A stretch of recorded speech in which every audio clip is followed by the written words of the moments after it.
नमस्कार दर्शक बंधुरा ओ आमार स्नेहित छात्र छात्रीबृंद।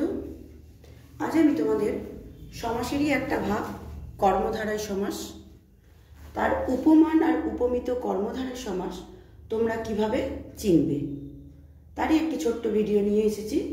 কিছু টিপস তোমাদের দিয়ে যাব, সামনে পরীক্ষা যদি তোমাদের কোনো কাজে লাগে।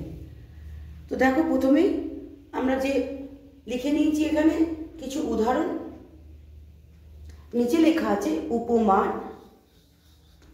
উপমিত। আমরা চিনব কি করে কোনটা উপমান কর্মধারায় কোনটা উপমিত কর্মধারায়? দেখো, উপমিত কর্মধারায় একটা মি আছে, মি ময় হস্যি, এটা হচ্ছে মিথ্যা তুলনা। উপমান আর উপমিত, মি মানে মিথ্যা তুলনা। তো প্রথমেই আমরা আসি কুসুম কোমল। তো কুসুম ফুল তো কোমলই হয়, তা এটা সত্য তুলনা, তাহলে এটা হয়ে যাবে উপমান কর্মধারায়। মুখ চন্দ্র, মুখ কোনোদিন চাঁদের মতো হয়, তাহলে এটা মিথ্যা তুলনা। এই যে মি আছে, তাহলে এটা হয়ে যাবে উপমিত কর্মধারায় সমাস।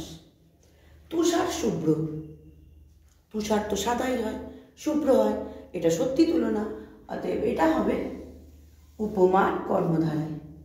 নিম তেতো, নিম তো তেতোই হয়, তাহলে এটা হবে উপমান কর্মধারায়। শশক ব্যস্ত, শশক তো ব্যস্তই হয়, খরগোশ তো ব্যস্ত, অতএব এটাও উপমান কর্মধারায় সমাস। রক্ত লাল, রক্ত তো লালই হয়, সত্যি তুলনা, তাহলে এটা হবে উপমান কর্মধারায়। নেক্সট দেখো নয়ন পদ্ম, নয়ন পদ্মের মতো হয়, এটা আমরা মানুষকে আশ্বস্ত করি, এটা মিথ্যা তুলনা, অতএব এটা উপমিত কর্মধারায়। পুরুষ সিংহ, পুরুষ কখনো সিংহ হয়, এটাও মিথ্যা তুলনা, উপমিত কর্মধারায়।